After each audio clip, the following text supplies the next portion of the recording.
on the moon, there was around that crater above where we landed, there were multiple ET craft that were just hovering there watching. Here's a 101 lesson on classified projects. It doesn't really matter if you have a top secret clearance. It's what compartment you're read into or briefed in. Read into is the proper military term. Got it, okay.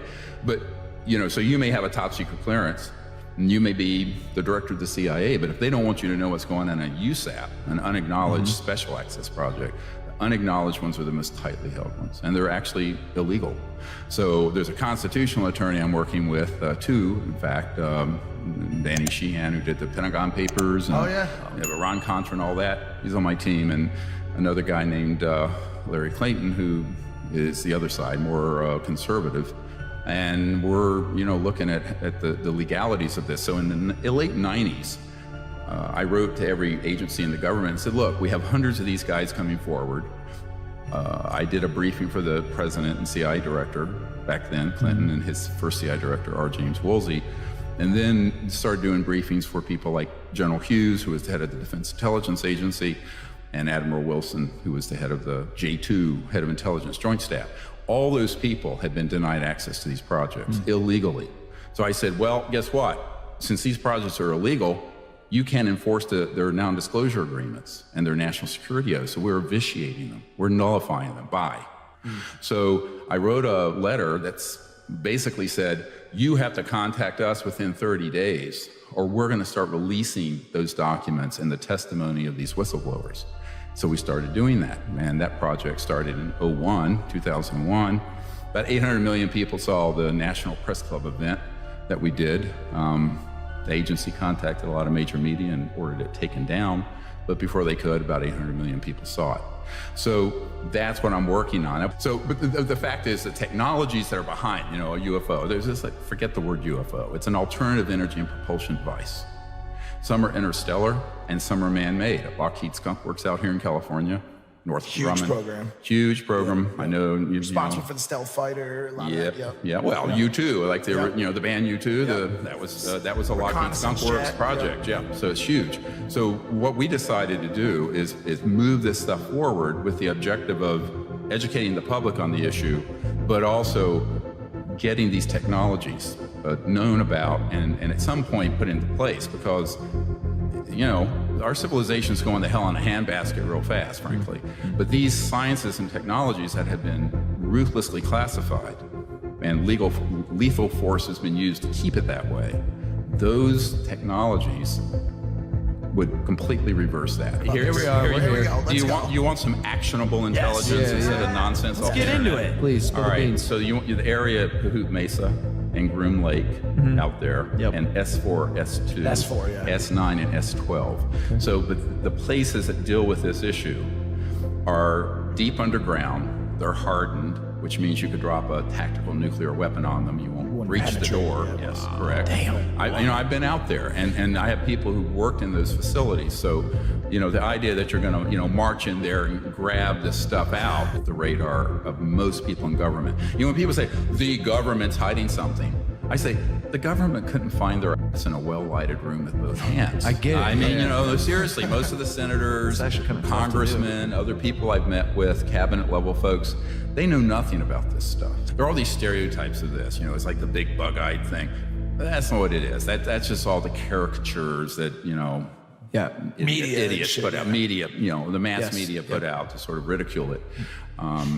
But to get back to your question, when I started this project in 1990, it was really for people to do what's called close encounters of the fifth kind, which is when humans initiate the contact. And within a couple years, we had 4 of these ET craft pop in near Pensacola, and it was on the front page of the paper. And what they were saying, they weren't a threat. They were saying, look, don't blow up this beautiful planet, but if you do a mutual assured destruction all-out launch, we can take a lot of them offline so the Earth isn't destroyed. The first stage is to get people addicted to technology to the point where, at the most extreme, they'll get up in the dead of night and they'll queue, stand in line outside an Apple store to get the first of the new technology.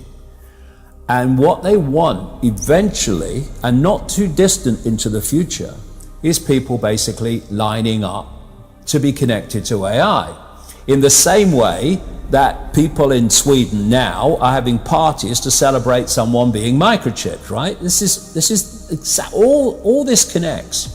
So the next stage, because the idea is to get in the body, the next stage is to get on the body. So we went from just holdables, we went to wearables, we went to Bluetooth and Google Glass and Apple Watches and all these other gadgets that go on the body now.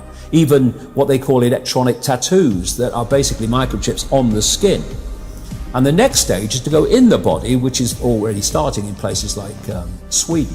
And the idea is to take this on, and people like Ray Kurzweil, who is a Google executive. I mean, Google and Facebook are really at the cutting edge of this stuff. People think it's a social media operation only or a search engine only. No.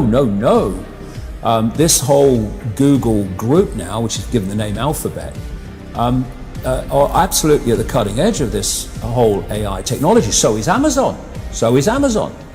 Amazon's got contracts worth hundreds of millions of dollars with the CIA and the Pentagon for cloud services and stuff. Yeah, they have massive data services. Massive, yeah. Consumers don't see. So the idea is to take this on, and what Kurzweil is saying, and he claims an 80% success rate in his predictions of incoming technology and when it will come in. But if you know when it's going to come in, then you've got a great chance of predicting it, haven't you?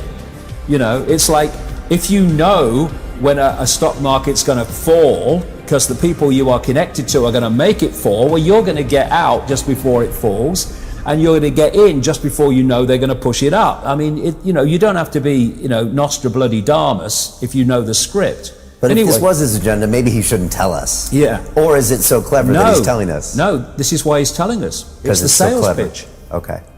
The sales pitch, and this is why they're being... We have the illusion of choice that we're going to be a part of it. This is the sales pitch, and this is why they're telling you. The sales pitch is when we connect to artificial intelligence, we'll be superhuman. That's what the sales pitch is. That's his sales pitch. Right. That's Siri, Alexa, all these things. Yeah. Well, I'll come to them in a second. They're very, very interesting, very important.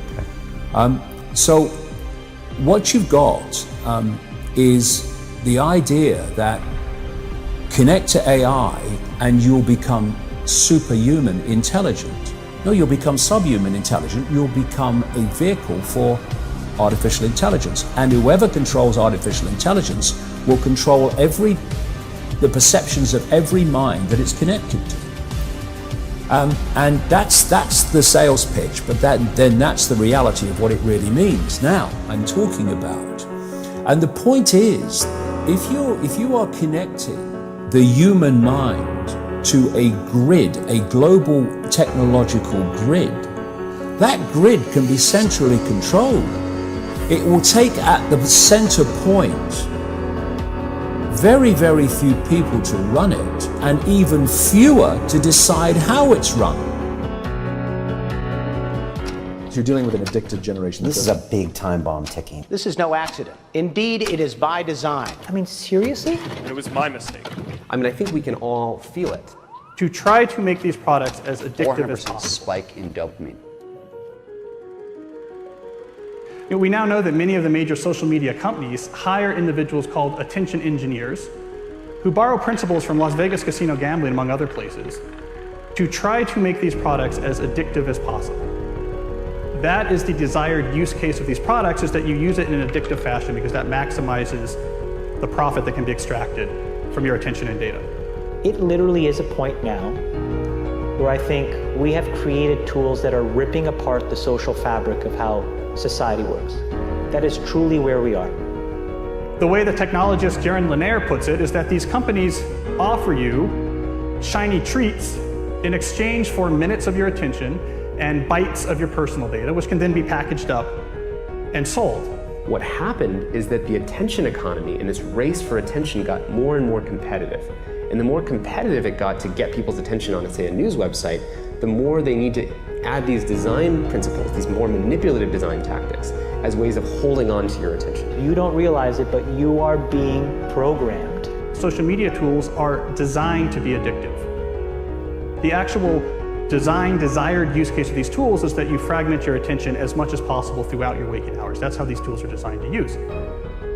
Well, we have a growing amount of research which tells us that if you spend large portions of your day in a state of fragmented attention, so large portions of your day where you're constantly breaking up your attention, take a quick glance, do a just check, and just quickly look at Instagram, that this can permanently reduce your capacity for concentration. I am especially worried about this when we look at the younger generation coming up, which is the most saturated in this technology. And it's very addictive because if you pull on the slot machine arm enough, you will win.